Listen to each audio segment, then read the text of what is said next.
नमस्कार दोस्तों, मोहित study IQ centre में आपका स्वागत है। आज मैं आप लोगों के लिए लेके आया हूँ मैथ पेडागोजी के अंतर्गत जो टॉपिक क्लास है, यह है वैन हीले। इम्पॉर्टेंट जो है ये टॉपिक है, इम्पॉर्टेंट मनोवैज्ञानिक हैं जिन्होंने मैथ के संबंध में जो एक सिद्धांत दिया था जिसे कहते हैं हम ज्यामितीय सिद्धांत, ज्योमेट्री थ्योरी।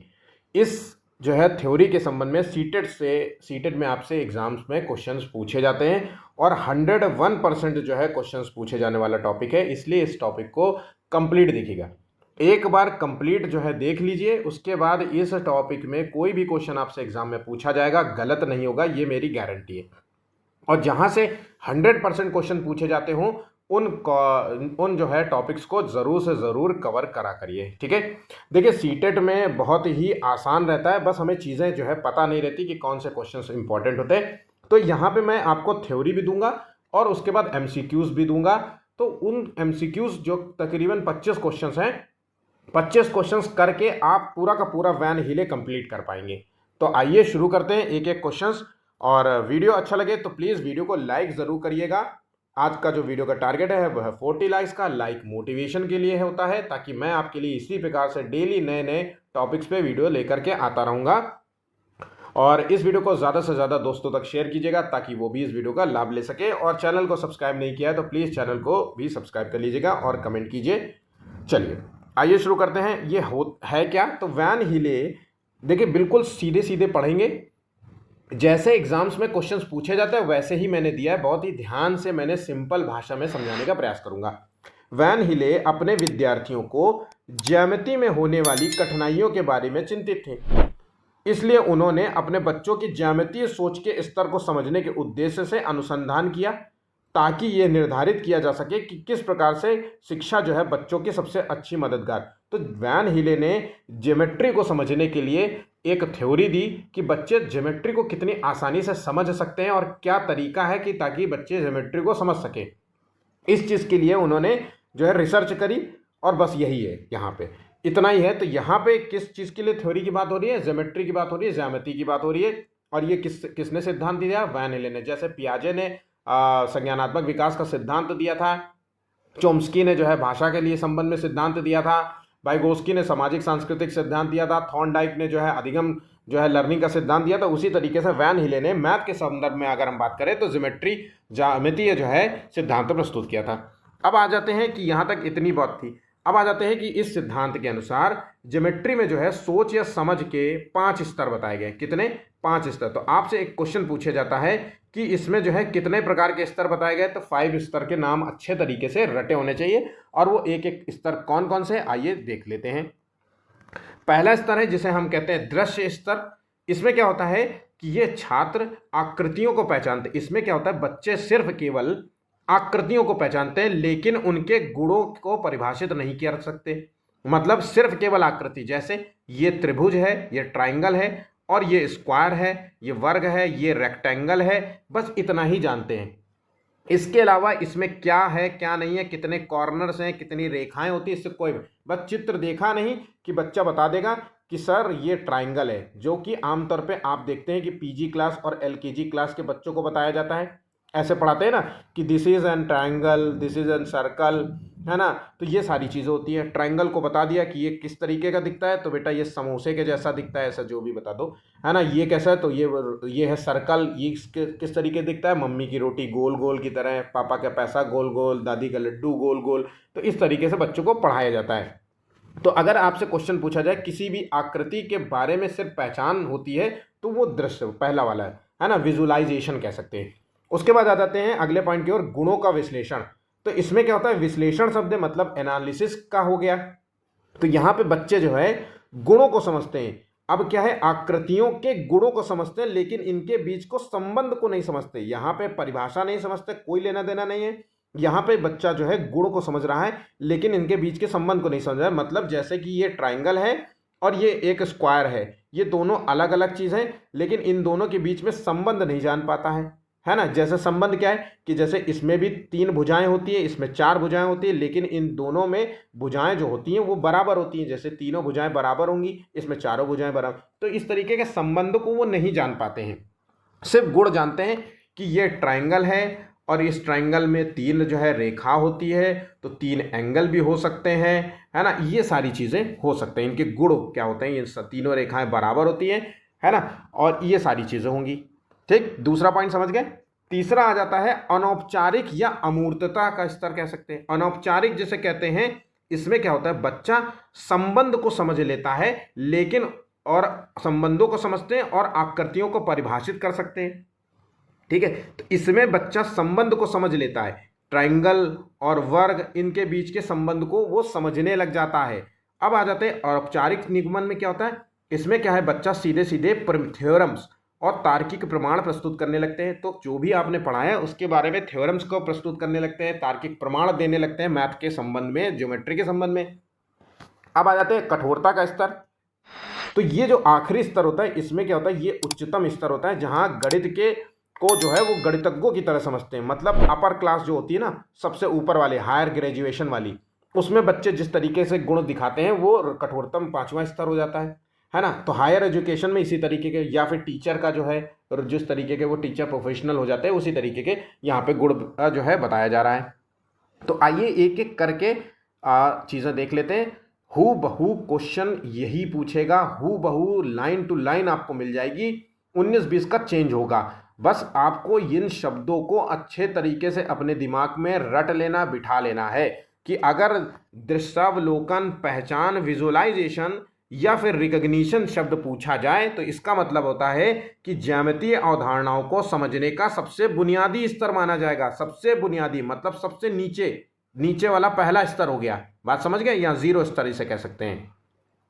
अब आ जाते हैं, ये जो है ये स्तर एक संपूर्ण आकृति को पहचानने, उस आकृति को वास्तविक दुनिया से जोड़ने, जैसे ट्रायंगल हो गया हमारा समोसा, है ना, सर्कल हो गया मम्मी की रोटी, है ना, इस तरीके से। ये जो है स्क्वायर हो गया डब्बा, और रेक्टेंगल हो गया हमारी जो है इस घर में रखी हुई टीवी, या फिर रिमोट, या हमारी बेंच। ये सारी चीज़ें जो है जोड़ते हैं। तो यहाँ पे बात समझ गए। उदाहरण के लिए कह सकते हैं कि बच्चे कह सकते हैं कि एक वर्ग या आयत एक खिड़की की तरह दिखता है। इस स्तर पर बच्चे आकृतियों के किसी भी गुण की पहचान नहीं कर पाते। यहाँ पे ध्यान रखिएगा, सिर्फ यहाँ पे गुणों की पहचान नहीं होती, सिर्फ आकृतियों को पहचानते हैं, सिर्फ आकृतियों को देख लेते हैं कि यह आकृति है। लेकिन उदाहरण के लिए ये एक वृत्त है और ये वृत्त नहीं है, ये कह देते हैं, बस इससे ज़्यादा नहीं हो पाएगा कि भैया ये ट्रायंगल है, ये रेक्टेंगल है। किसे कहेंगे ट्रायंगल, किसे कहेंगे रेक्टेंगल, ये बता लेंगे, उसके बारे में कुछ नहीं जानते। बहुत ही सामान्य सा स्तर है, बहुत ही आसान है। जैसे कि अब बच्चे से आपने पूछा ये कि बेटा ये बताओ कि इसमें से कौन सा जो है शेप सर्कल है, तो वो बता देगा ये है सर्कल। उससे पूछो ये सर्कल क्यों है, तो उसको नहीं पता कि इसमें कोई साइड नहीं होता, है ना, तो ये राउंड होता है, इसमें जो है कॉर्नर्स 4 होते हैं, इसलिए इसे हम कहते हैं 2 भुजाएं बराबर होती हैं, इसका आमने सामने की 2 भुजाएं बराबर होती। इस तरीके के गुण नहीं बता पाएगा, तो यहाँ पे सिर्फ केवल नाम दे रहा है। ठीक है, यहाँ पे समझ गए। नेक्स्ट जो स्तर आता है उसे कहते हैं विश्लेषण, एनालिसिस स्तर। ये दूसरा स्तर है। अब इसमें क्या होता है कि बच्चे जो है आकृतियों की विशेषताओं को पहचानना शुरू कर देते हैं। जैसे त्रिभुज की 3 भुजाएं होती हैं और वर्ग में 4 भुजाएं होती हैं, ये सभी समान लंबाई की होती है, बस इतनी विशेषताएं वो समझ लेते हैं। इस स्तर पर छात्र जो है किसी आकृति के सभी गुणों को सूचीबद्ध कर सकते हैं, लेकिन गुणों के बीच कोई संबंध है ये नहीं बता पाते। मतलब वो संबंध नहीं देख पाते, सिर्फ जो है गुणों को बता पाते हैं। जैसे आप क्या देख, what do you know about a triangle, क्या आप ट्रायंगल में क्या देखते हैं, तो ट्रायंगल में वो देख रहा है कि 3 साइड्स हैं, ये 3 साइड्स हैं, 3 जो है लाइंस हैं, ठीक है, 3 रेखाएं हैं और 3 एंगल्स हैं। ये चीज़ें वो देख पा रहा है। अब ये एंगल में कौन सा संबंध है, ये चीज़ें वो नहीं बता पाएगा। तो गुणों के बीच में संबंध को नहीं देख पा रहा है। यहाँ पर चीज़ें क्लियर हो गई होंगी, आप लोग समझ रहे होंगे, आई होप। बहुत ही सिंपल जो है भाषा में मैंने जो है इस टॉपिक को कवर करने का प्रयास कर रहा हूँ। दूसरा स्तर आ जाता है अनौपचारिक निगमन, मतलब ये तीसरा है 0, 1 और 2। अब्स्ट्रैक्शन इसे कहते हैं और इनफॉर्मल डिडक्शन कहते हैं। ध्यान रखिएगा, इंग्लिश वाला नाम ज़रूर याद करना, क्योंकि हिंदी में ये कन्फ्यूज़न होगा। इसकी जगह अनौपचारिक की जगह वो अमूर्त डाल सकते हैं। अब हो सकता है किसी बच्चे ने अनौपचारिक पढ़ा और क्वेश्चन कुछ और आ जाए तो आप लोग कंफ्यूज हो जाओगे, इसलिए ध्यान रखना इंग्लिश भाषा को पढ़ते जाइएगा। जहाँ पे मैं आपको बता रहा हूँ इंग्लिश पढ़ना है तो पढ़ना है। अब यहाँ पे क्या होता है, अब यहाँ पे क्या होता है, गुणों के बीच संबंध खोजने में बच्चा सक्षम हो जाता है। आकृतियों और उनके गुणों के बीच संबंध हो जाता है, जैसे परिभाषाएं देने लग जाता है, तर्क को सही ठहराने के लिए सरल तर्क देने लग जाता है, ये यहाँ पे होगा। अब जैसे क्या है कि यहाँ पे देखिए लॉजिकली ऑर्डर रिलेशनशिप, यहाँ पे एक फिगर दिया हुआ है, एक फिगर यहाँ पे दिया है, तो ये बता रहा है कि देखो इन फिगर में ये समानताएं हैं कि इनमें भी चार भुजाएं हैं, इनमें भी चार भुजाएं, इसलिए हम कह सकते हैं कि ये दोनों समान हैं, है ना। तो इनमें समानताएं देख रहा है, तो यहाँ पे सरल तर्क दे रहा है, सिर्फ केवल गुणों के बीच संबंध बता रहा है कि भैया देखो चार भुजाएं आपने बोली थी, मैंने अगर किसी बच्चे से कहा कि ये बताओ चार भुजाएं वाली आकृति बना दो, तो वो वर्ग बना देगा, एक स्क्वायर बना देगा। फिर आप कहोगे अरे यार मैंने स्क्वायर नहीं बोला था, मैंने रेक्टेंगल बोला। आपने रेक्टेंगल कहाँ बोला था, आपने तो स्क्वायर बोला था, आपने कहा था चार भुजाएं वाली आकृति बना दो, तो मैंने यहाँ पे चार भुजाएं वाली बना दी। तो यहाँ पे ये बात हो रही है कि गुणों के संबंध को बता रहा है, ठीक है। अब आ जाते हैं अगले पॉइंट पे, कटौती और अनौपचारिक निगमन, जिसे कहते हैं फॉर्मल डिडक्शन।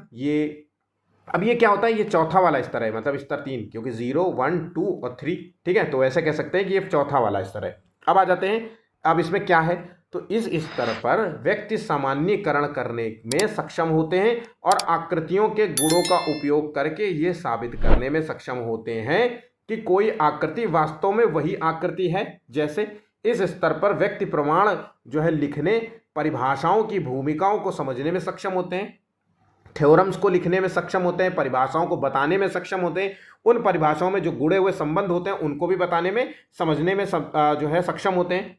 औपचारिक निगमनात्मक स्तर पर छात्र आकृतियों के गुणों के बीच संबंधों के बारे में सोचते हैं, स्वयं सिद्धियों, परिभाषाओं, प्रमेयों, उपफलों, अवधारणाओं के बीच संबंधों को भी समझते हैं। तो यहाँ पे बात ध्यान रखिएगा, जैसे I can prove that all squares are rectangles, ये वो मैं प्रूव कर सकता हूँ कि सारे स्क्वायर्स जो होते हैं रेक्टेंगल होते हैं। कैसे प्रूव कर लूँगा कि इसमें भी चार भुजाएं, इसमें भी चार भुजाएं हैं, इस तरीके से बता दूंगा। तो यहाँ पे ये बात हो रही है, ठीक है।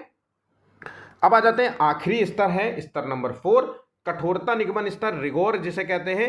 ये स्तर जो होता है कठोरतम स्तर पर छात्र अमूर्त गणितीय प्रणालियों के संदर्भ में सोचते हैं। तो यहाँ पे क्वेश्चन आपसे बन सकता है कि किस स्तर पे आकर के बच्चा अमूर्त गणितीय जो है प्रतिभाओं को प्रदर्शित करने लगता है, तो वो है स्तर 4, कठोरता निगमन स्तर। नाम याद रखना, कठोरता निगमन स्तर इसे कहते हैं, जहाँ पे बच्चा अमूर्त रूप से सोचने लगता है। अमूर्त मतलब इमेजिनेशन से क्वेश्चंस को सॉल्व कर लेगा, इमेजिनेशन आधारित चीज़ों को जो है तर्क करने लगेगा, है ना। उसको पेपर पेंसिल की ज़रूरत नहीं पड़ती, वो दिमाग से सोचेगा, चिंतन मनन जो है उसकी और बढ़ जाती है। ये उच्चतम स्तर होता है जिसमें विद्यार्थी विभिन्न जो है ज्यामितीय प्रणालियों की तुलना कर पाते हैं। तो यहाँ पे ये बातें क्लियर हो चुकी होंगी, मुझे उम्मीद है। आइए अब क्वेश्चंस से जो है चीज़ों को सॉल्व करने का प्रयास करते हैं और आप पाएंगे कि आप सभी क्वेश्चंस सॉल्व कर पाएंगे। नोट्स ज़रूर बनाइएगा, मैं आपसे बार बार कहूँगा नोट्स बना लेना। 1 लाइन का नोट्स है, केवल एक लाइन में पूरा कंप्लीट हो जाएगा। 2 पॉइंट्स में आपका हर स्तर कंप्लीट होकर के आप रट लोगे, अपने दिमाग में बैठा लोगे, ठीक है। प्लीज़ वीडियो को लाइक ज़रूर करिएगा, अपने दोस्तों के साथ शेयर ज़रूर करिएगा और चैनल को सब्सक्राइब नहीं किया तो प्लीज़ करिएगा। मैं यूपी टेट के संबंध में आपको वीडियो डालने वाला हूं, है ना। तो चलिए आइए शुरू करते हैं, आगे बढ़ते हैं, क्वेश्चंस को सॉल्व करते हैं। वैन हिले सिद्धांत मुख्य किस विषय से संबंधित है? तो वैन हिले का सिद्धांत किससे संबंधित है? ज्योमेट्री से संबंधित है, ज्यामिति जो है सिद्धांत से संबंधित है ना। तो इन्होंने ज्यामिति के स्तर पे 5 स्तर जो है प्रदान किए हैं। इन 5 स्तर को अच्छे तरीके से रट के पी जाइए। चलिए, वैन हिले सिद्धांत में कुल कितने स्तर हैं? तो आंसर देखिए वही चीज़ है, 5 स्तर हैं। क्वेश्चन बिल्कुल हूबहू पूछेंगे, मैं फिर से आपसे कह रहा हूं, ऐसे ही क्वेश्चन एग्जाम में आते हैं। नेक्स्ट, वैन हिले सिद्धांत का पहला स्तर कौन सा है? तो इस सिद्धांत का जो पहला स्तर है जिसे कहते हैं विजुअलाइजेशन, जिसमें सिर्फ केवल आकृतियों को देखेगा और बता देगा कि आकृति कौन सी है। यह आकृति ट्राइंगल है, बस, और कुछ नहीं बताएगा, एक शब्द उसके आगे नहीं बोलेगा, सिर्फ आकृतियों को पहचानना सीखेगा। चौथा कैसा है? क्वेश्चन कहता है, बच्चा कहता है कि यदि यह आकृति त्रिभुज है क्योंकि यह त्रिभुज जैसी दिख रही है। किस प्रकार का उदाहरण है? या फिर कहता है एक बच्चा यह एक जो है समोसे को देख करके बच्चा कहता है कि ये एक त्रिभुज है, या पिज्जा की एक स्लाइस को देख के कहता है पापा ये एक ट्राइंगल है। तो ये किस स्तर का उदाहरण है? तो ये स्तर है दृश्य स्तर, मतलब पहला वाला स्तर हो गया, ठीक है। यहाँ पे पॉइंट समझ गए। नेक्स्ट है, किस स्तर पर विद्यार्थी आकृतियों को केवल उनके स्वरूप के आधार पर पहचानने, ना कि गुणों के आधार पर पहचानते हैं। मतलब स्वरूप, ये स्वरूप है ट्राइंगल, ये स्वरूप है स्क्वायर, ये स्वरूप है सर्कल, ये स्वरूप है डायमंड, सिर्फ इतना पहचान पाते हैं।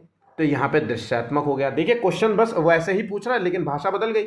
आपको सिर्फ केवल आकृतियों को केवल उनके स्वरूप के आधार पर पहचानते, इतना पॉइंट आपको पता होना चाहिए। ठीक है, मुझे उम्मीद है कि मैंने इतने आसान तरीके से ये चीज़ें जो है कराई हैं, आप सभी बच्चे इस क्वेश्चंस को कर पा रहे होंगे, मुझे उम्मीद है। तो एक बार कमेंट ज़रूर करिएगा कि आपको ये वीडियो कैसा लगा है और ये आपको सही लग रहा है, फ़ायदेमंद हो रहा है, आपको नज़र आ रहा है कि नहीं कि अच्छा वीडियो है। ठीक है, चलिए। किसी बच्चे ने व्रत को गोल कहकर पहचानना, ये वैन हिले के सिद्धांत का कौन सा स्तर है? तो छठवें का भी वही आंसर है, पहचान स्तर या दृश्य स्तर, विजुअलाइजेशन। आंसर हो गया ऑप्शन ए। विश्लेषण स्तर पर विद्यार्थी क्या कर सकते हैं? तो विश्लेषण स्तर जो कि दूसरा नंबर का स्तर है, और इसमें क्या होता है, आकृतियों को उनके गुणों से पहचाना जाता है, विश्लेषण कर लिया जाता है। गुण क्या है इसके गुण है कि इसकी 3 रेखाएं होती हैं। इसके गुण क्या है, इसकी भी 4 रेखाएं होती हैं और चारों रेखाएं समान होती, बराबर होती, यही इसका गुण है। ठीक है, संबंध की बात नहीं हो रही है केवल। चलिए, बच्चा कहता है कि आयत में 4 भुजाएं होती हैं और 4 समकोण होते हैं, ये किस स्तर को दर्शाता है? तो 8वें का देखिए आंसर क्या है, विश्लेषण स्तर को दर्शाता है। आंसर हो गया ऑप्शन बी। वर्ग की पहचान बच्चा इस आधार पर करता है कि उसकी सभी जो है भुजाएं समान है, यह किस स्तर का उदाहरण है? तो बच्चा वर्ग की पहचान इस आधार पर कर रहा है कि उसकी सभी जो है भुजाएं समान होती हैं, ये किस जो है स्तर का उदाहरण है? तो 9वें का देखिए आंसर क्या है, विश्लेषण स्तर। ऑप्शन यहाँ पे बी सही जवाब होगा। अगला क्वेश्चन देखते हैं, वैन हिले स्तरों का सही क्रम क्या है? तो मैंने आपको बोला है कि ये इस तरीके से चीज़ों को याद कर लीजिए, अच्छे तरीके से एक बार देखिए और समझने का प्रयास कीजिए। कहीं आंसर ए तो नहीं है, आंसर है यहाँ पे ए। पहला है दृश्यात्मक, दूसरा है विश्लेषण, फिर तीसरा है अनौपचारिक निष्कर्षण, फिर चौथा है निष्कर्षण, फिर आता है दृढ़ता। भाषा को मत पकड़िए, जो भी नया शब्द मिले उसको भी लिख लीजिए, है ना। तो याद रखिएगा, अनौपचारिक, औपचारिक निगमन भी नाम दिया जाता है, अनौपचारिक निगमन या अनौपचारिक निष्कर्षण। मैं आपको ये डिफरेंट जगह से क्वेश्चंस लेके आ रहा हूँ, तो इसलिए आपको देखिए यहाँ पे निष्कर्षण निकला है, आपको मैंने पढ़ाया होगा निगमन। तो इन सभी चीज़ों को लिख लीजिए कि हाँ, निगमन भी बोलते हैं, निष्कर्षण भी बोलते हैं। इधर देखिए निष्कर्षण दिया हुआ है केवल, तो जबकि मैंने आपको पढ़ाया है अनौपचारिक के बाद आएगा औपचारिक निष्कर्षण या औपचारिक निगमन कह सकते हैं। फिर आता है दृढ़ता, कठोरता कह सकते हैं, रिजोर, निगोर जैसे कहते हैं। चलिए, बात समझ के आए होंगे। बच्चा कहता है कि हर वर्ग आयत है, लेकिन हर आयत वर्ग नहीं होता है, ये किस स्तर को दर्शाता है? तो ये देखिए अनौपचारिक स्तर को दर्शाता है। ऑप्शन यहाँ पे बी सही जवाब होगा। किसी छात्र ने कहा समानांतर चतुर्भुज के विपरीत भुजाएं समान होती हैं, इसलिए ये आयत से संबंधित हैं। ये जो है किस स्तर का उदाहरण है? तो 12वें का देखिए फिर से आ जाता है, अनौपचारिक निगमन स्तर। आंसर हो गया ऑप्शन बी। कौन सा स्तर जो है गुणों के बीच तार्किक संबंधों को खोजता है? तो तार्किक संबंध की बात हो रहा है, तो इसका मतलब क्या होगा? आंसर देखिए यहाँ पे क्या होगा, निगमन वाला स्तर हो गया। ऑप्शन यहाँ पे सी दिया हुआ है, देखिए कुछ नहीं दिया गया है ना, पहला, दूसरा और यहाँ पे तीसरा। तो तार्किक संबंध खोजता है, तो यहाँ पे निष्कर्षण हो गया। आंसर हो गया ऑप्शन सी। वैन हिले सिद्धांत में दृढ़ता स्तर सामान्यतः किस अवस्था में प्राप्त होता है? तो दृढ़ता ये किस स्तर का उदाहरण है? तो देखिए 14वें का आंसर है कि ये जो है 5वां स्तर है, तो हायर क्लास की बात हो रही है। तो यहाँ हायर क्लास क्या है? सबसे विश्वविद्यालय पर स्तर पे, यहाँ पे बच्चे थ्योरम्स को समझाने का प्रयास करने लगते हैं, नई थ्योरम्स जनरेट करने लग जाते हैं। ए टू जेड वाला होता है स्तर, मतलब सब कुछ जानता है बच्चा यहाँ पे। तो विश्वविद्यालय स्तर पे कह सकते हैं। ठीक है, कौन सा स्तर जो है गुणों के संबंधों के बारे में तर्क करने जैसे अनौपचारिक निष्कर्षण को शामिल करता है? तो यहाँ पे देखिए, तो आंसर 15वें का क्या है? ऑप्शन वही मिल गया, यहाँ पे मैंने चीज़ें लिख दी हैं, डैश डैश शामिल करता है यहाँ होना चाहिए था। आंसर हो गया यहाँ पे सी। वैन हिले स्तर होते हैं। कैसे स्तर होते हैं? तो देखिए ये स्तर जो है हमें केवल प्रतिभा से प्राप्त नहीं होते, उम्र से निर्धारित नहीं होते, जन्मजात द्वारा नहीं होते, ये शिक्षण पर निर्भर करते हैं कि आप कैसे जो है ज्योमेट्री पढ़ाते हैं बच्चे को। ये इसीलिए तो निकाला गया था, इन्होंने यही तो थ्योरम दी थी कि बच्चे को ज्योमेट्री पढ़ाने के लिए हर एक स्तर से गुजरना होगा। पहले 0 स्तर, फिर 1 स्तर, फिर 2 स्तर, फिर 3 स्तर कह लीजिए, फिर स्तर 4 कह लीजिए। इस तरीके से टोटल 5 स्तरों से गुजरना होगा। और कोई भी किसी स्तर पर जंप नहीं करेगा कि 0 से सीधा 2 पे जंप कर जाए, नहीं, हर एक स्तर महत्वपूर्ण है। और जैसे जैसे आप मेच्योर होंगे, जैसे जैसे आपका टीचिंग स्किल्स बेहतर होगा, जैसे जैसे आप क्लास में आगे बढ़ेंगे, जैसे जैसे आपको टीचर का इंटरेक्शन होगा, जैसे जैसे आप चीज़ें जो है पढ़ते जाएंगे, वैसे वैसे आपकी चीज़ें क्लियर होती जाएंगी, ज्योमेट्री जो है आप समझने लग जाएंगे। तो यहाँ पे चीज़ें शिक्षण तकनीक पर, टीचिंग स्किल्स पर निर्भर करता है ये सारी चीज़ें। निम्नलिखित में से कौन सा कथन जो है वैन हिले सिद्धांत के संदर्भ में सही नहीं है? तो यहाँ पे देखिए कौन सा स्तर सही नहीं है। 17वें का आंसर क्या है? तो स्तर क्रमिक होते, एक क्रम से चलना होगा, ये सही है। भाषा का महत्वपूर्ण योगदान होता है, बिल्कुल बहुत जरूरी है इसमें भाषा। ज्यामितीय अवधारणाओं की समझ जो है पूर्ववर्ती स्तर पर निर्भर करती है। इस पॉइंट को नोट कर लीजिए, एग्जाम में ये सीटेट के एग्जाम में पूछे गए क्वेश्चंस हैं कि ज्योमेट्री अवधारणाओं की जो समझ है पूर्ववर्ती जो स्तर होता है, मतलब जो 0 में सीखा है वो 1 पर काम करेगी, है ना। क्योंकि 1 में आपको ये नहीं बताना पड़ेगा कि बेटा ये ट्रायंगल है, उसको सीधे अब बताना है कि भैया ये गुण होता है, इसमें ट्रायंगल में 3 रेखाएं होती हैं। अभी आपने सीखा ये ट्रायंगल है, अब इसमें आप सीखिए कि इसमें 3 रेखाएं होती है। और जैसे ही आप दूसरे स्तर पर चले जाएंगे, तीसरे मतलब कह लीजिए, तो उसमें गुणों के बीच में संबंध को बताने लग जाएंगे। तो पूर्ववर्ती स्तर पर निर्भर करती है। तो यहाँ पे जो आंसर है वो है विद्यार्थी प्रयास से स्तर छोड़ सकते हैं, ये गलत यहाँ पे होगा। तो आंसर हो गया यहाँ पे बी। बात यहाँ पे समझ गए? वैन हिले के अनुसार एक स्तर से दूसरे स्तर पर जाने के क्या सबसे महत्वपूर्ण होता है? तो सबसे ज़्यादा महत्वपूर्ण है यहाँ पे 18वें का। देखिए आंसर क्या है, बहुत ही इंपॉर्टेंट है। और मैं गारंटी कह सकता हूँ कि 70% बच्चे इस क्वेश्चन को गलत कर रहे होंगे, समझ नहीं रहे होंगे कि यह का क्या मतलब होता है। देखिए सोचिए, मैं 2 मिनट का वक्त दे रहा हूँ।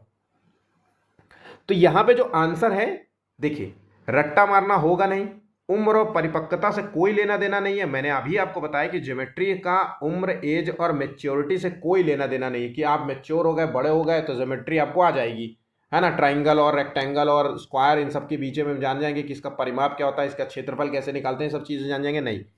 तो यहाँ पर यांत्रिक अभ्यास मतलब डेली के पेपर पेंसिल में जो है दे दनादन लिखे जा रहे हो, कट्टम पट्टम पट्टम पट्टम कर रहे हो, ये इनके बीच के समझना होगा। तो ये होता है संरचित जो है शिक्षण, कहते हैं संरचित शिक्षण। देखिए हिंदी में यही नाम दिया है, अब कितना कंफ्यूजन है। अगर इसका इंग्लिश में वर्जन नाम दें तो स्ट्रक्चर्ड टीचिंग कहते हैं इसे। स्ट्रक्चर्ड टीचिंग मतलब क्या? स्ट्रक्चर, एक जो है क्रमबद्ध तरीके से आपको पढ़ाई करनी है।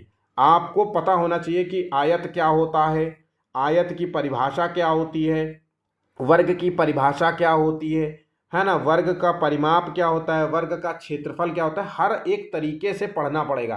तो इसका उम्र और परिपक्वता से कोई लेना देना नहीं है, सही क्रम और सही गतिविधियों से ये जो है वैन हीले के जो सिद्धांत हैं उसको सीखा जा सकता है, यही इन्होंने कहा है।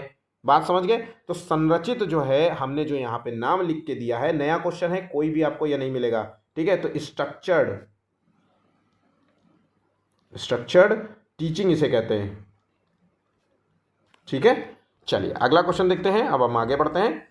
जब विद्यार्थी पाइथागोरस प्रमेय का तर्क संगत प्रमाण जो है करता है कि पाइथागोरस प्रमेय होता क्या है, इसके बारे में वो तर्क रूप से प्रमाण प्रस्तुत करता है, तो ये सिद्धांत किस स्तर का है? तो पाइथागोरस प्रमेय a² + b² = c², है ना। तो ये बात आपने पता होगा, कर्ण का स्क्वायर = लंब का स्क्वायर प्लस जो है आधार का स्क्वायर। तो ये जो चीज़ें हैं पाइथागोरस प्रमेय, तो ये सिद्धांत किस पर काम कर रही है? तो ये औपचारिक निगमन स्तर पे कर रहे हैं। ये आंसर हो गया ऑप्शन ए, सही जवाब हो गया, ठीक है। किसी छात्र ने यह प्रमाणित किया कि दो समांतर रेखाओं पर खींची गई लंब रेखाएं बराबर होती है। ये किस स्तर का उदाहरण है? तो 20वें का आंसर है बी। 20वें का आंसर है, सॉरी माफ कीजिएगा, ए, औपचारिक स्तर है। ध्यान रखिएगा, औपचारिक स्तर है तो आंसर हो गया ऑप्शन ए, क्योंकि दृश्य हो नहीं सकता, विश्लेषण में हो नहीं सकता, कठिन निगमन हो नहीं सकता, तो आंसर हो गया यहां पे ऑप्शन ए, जहां पे आपको गुणों के साथ संबंधों को भी देखना है। नेक्स्ट, वैन हिले सिद्धांत के किस स्तर में औपचारिक तर्क और प्रमाण आधारित ज्यामिति आती है? सेम चीज हो रही है, 21वें का आंसर आपको बता रहे, तो ये है 21वें का निष्कर्षण, जिसे मैंने अभी आपको बताया था, औपचारिक निष्कर्षण, औपचारिक निगमन कह सकते हैं, जहां पे बच्चा जो है थ्योरम्स के बारे में जानने लगता है, चीजें थ्योरम्स को समझने लगता है, थ्योरम्स के बारे में परिभाषाएं बताने लग जाता है। तो औपचारिक जो है यहाँ इसीलिए देखिए लिखा है औपचारिक, तो इसका पूरा नाम कह सकते हैं कि औपचारिक निगमन कह सकते हैं। ठीक है, यहां पे समझ गए होंगे। चलिए, जब छात्र यह समझते हैं कि समतल प्लेन ज्योमेट्री और गोल स्फेरिकल जो है ज्योमेट्री के उदाहरण अलग अलग हैं, तो ये किस स्तर का उदाहरण है? तो ये जो है कठिन निगमन स्तर का उदाहरण है। ऑप्शन यहां पे बी सही जवाब होगा। आ जाते हैं आखिरी क्वेश्चन की ओर। दृढ़ता स्तर की मुख्य विशेषता क्या होती है? तो जो लास्ट वाला रिगोर वाला स्तर है होता है, इसमें स्तर की जो होती है, इसमें आकृतियों की पहचान नहीं होती, इसमें प्रमेयों को याद करना नहीं होता है, इसमें कंपास और रूलर का प्रयोग नहीं, इसमें जो होता है औपचारिक प्रणाली और स्वयं सिद्धि का उपयोग करना। तो आंसर हो गया यहाँ पे ऑप्शन सी। तो इस तरीके से हमारा जो आज का ज्योमेट्री वाला टॉपिक है, वैन हिले का ज्योमेट्री जो सिद्धांत है, ये कंप्लीट हो जाता है। इसको अच्छे से तैयार कर लीजिएगा। अगर अभी भी क्वेश्चंस गलत करते हैं तो एक दो बार फिर से रिवाइज कर लीजिए, नोट्स बना लीजिए, रिवीजन कर लीजिए। 1 2 3 4 बार पढ़ोगे, 5 से 10 मिनट सरसरी निगाह से देखोगे, ये पूरा कंप्लीट हो जाएगा टॉपिक, है ना। और कभी कभी क्या होता है क्वेश्चन में, जैसे आपने देखा कि मुझे मान लीजिए उदाहरण के लिए 18वें क्वेश्चन जिसमें मैंने स्ट्रक्चर टीचिंग, तो उसको समझने का प्रयास करिए, फिर से दोबारा उसी क्वेश्चन पे जाइए, समझिए, सुनिए, सोचिए थोड़ी देर के लिए और अपने उदाहरण बनाने का प्रयास करिए। ठीक है, तो आई होप ये वीडियो आपके लिए बहुत ही काम होगा। मैं आपको पहली बार जो एग्जाम पहली बार देने जा रहे हैं, मैं बार बार आपसे यही कहूँगा कि आंख बंद करके इन टॉपिक्स को तैयार करते हुए चलना। मेरे एक एक वीडियो आपके लिए इंपॉर्टेंट होंगे। तो वीडियो अच्छा लगा हो तो प्लीज़ लाइक ज़रूर करिएगा, शेयर कीजिए और चैनल को सब्सक्राइब नहीं किया है तो प्लीज़ उसको भी कर लीजिए। अभी के लिए बस इतना ही है, धन्यवाद।